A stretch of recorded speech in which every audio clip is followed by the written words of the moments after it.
Alright, so I think I gotta start by explaining what I consider perfect. In this sense. Combining story, gameplay, music, map slash arena design, and of course the boss's character design. The first thing you see when you enter the boss arena is a pile of corpses, and one of them is alive and talking. And he says, An unsightly beast. A great terror looms. Then we get the slow reveal of Ludwig. His design is fucking brilliant and is in so many ways. Truly an unsightly beast, as the corpse puts it. He's different from most beasts in Yarnam. He is built like a horse, literally, with the face and legs of one. And of course, that scream.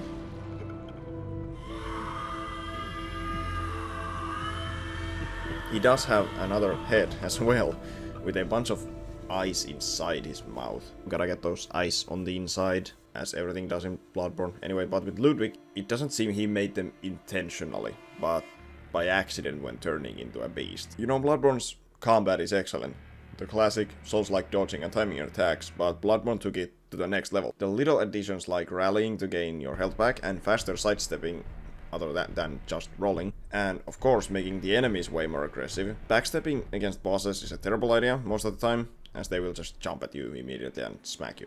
Also, Ludwig happens to be one of the most aggressive enemies in the game, especially in the first phase of the fight.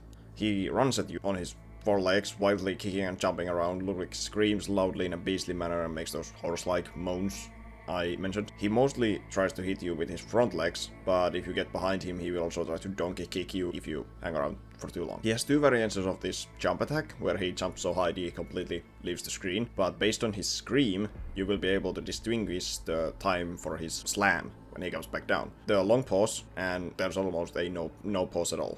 Also, he vomits cum. If you listen to the music here, it is mostly simple strings and a very epic choir, a bombastic sound for a bombastic fight. But the music sounds super eerie and wild and almost beast-like, you could put it. It uses a ton of tense and scary sounding chords to give this off feeling for the melody.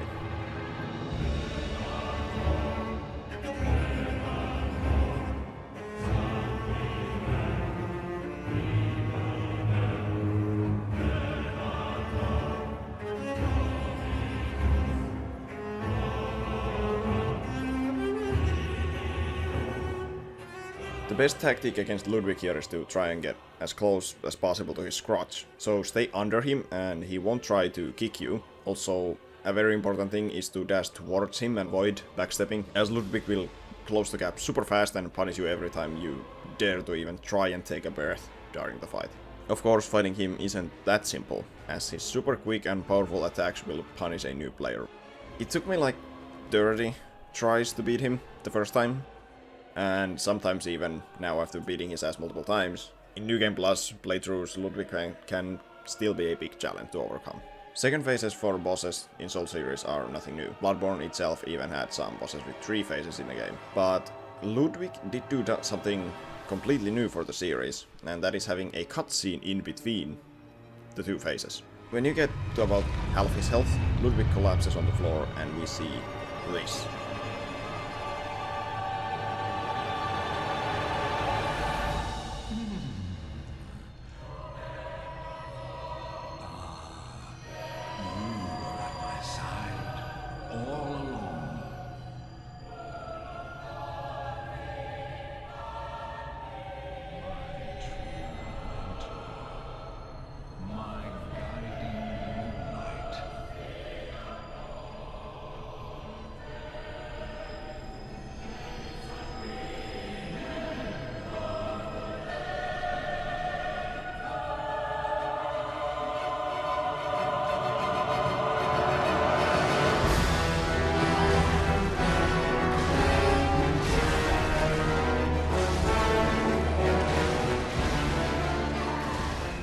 Ludwig gets up onto 2 feet and poses before you with his sword.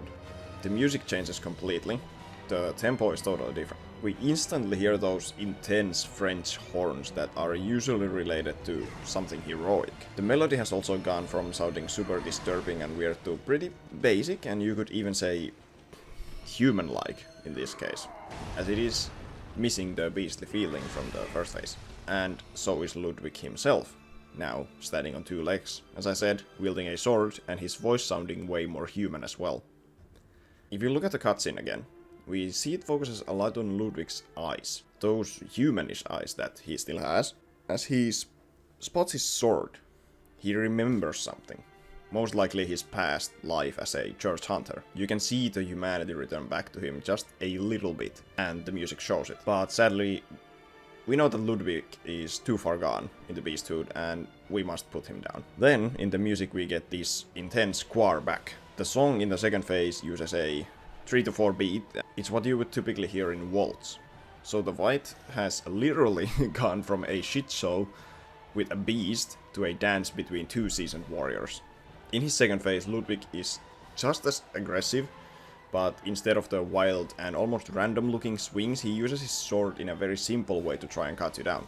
Even if his attacks look more simple, dodging them is a different story. He strikes super fast and has tiny iframes, which is annoying. Also, he does this. Healing in this phase is a huge risk, and pretty much the only time you have to do this is when he uses some of his slower AoE attacks and you get behind him. When you finally manage to take Ludwig down, even though the fight ends, he doesn't actually die instantly, and you can go talk to his severed head in the arena. Even in his last moments, Ludwig retains that humanity in him, and is able to speak to you directly, and seems like he can even think in a completely sane manner here. As if you dressed yourself as a church hunter, he will recognize you and ask you about the church hunters and how they are nowadays after he has been gone for a long time. Ludwig was one of the original hunters that created the church in response to the plague to hunt down the beasts. But I'm not gonna get into that subject in this video anymore, but if you know Bloodborne's lore, you know what happens to the church hunters. It is brilliant how they managed to create this fight with just a couple pieces of dialogue, the music and the name of the character, and just by choosing what weapon he uses in what state of the fight. These few little details create this whole story behind the character. Even if you do not know the lore, you can just by listening to the music know exactly what kind of a story this character has. Bloodborne especially, even many of the Souls games do this a lot. And I love it, because there's very little straight storytelling. So Miyazaki uses these subtle nudges to things that when you piece together they make sense, even if you know nothing about the lore. I myself am not an expert in Bloodborne lore, but I have read it a little bit to get some more ideas about who and what we are fighting, for example, and shit. Like, Ludwig was a church hunter. You don't even need to know this about the lore, because he mentions it after the fight, like I showed. Getting the full story, you can just play the game and get it that way. But if you want to know more, you can get into the lore. And I like that, because it leaves pretty much all exposition out of the game. I love that. So, Ludwig asks you this. Tell me, good hunter of the church, have you seen the light? Are my church hunters the honorable Spartans? I hoped they would be. Ah, good. That is a relief. To know I did not suffer such denigration for nothing. Thank you kindly. Now I may sleep in peace. Even in this darkest of nights, I see the moonlight. And you get to choose your answer. Lying here is the right option. So Ludwig can have peace. A thing most people in Yharnam don't get. So giving him this just feels right. Now he can be laid to rest. And the legend of Ludwig, the Holy Blade, has been saved.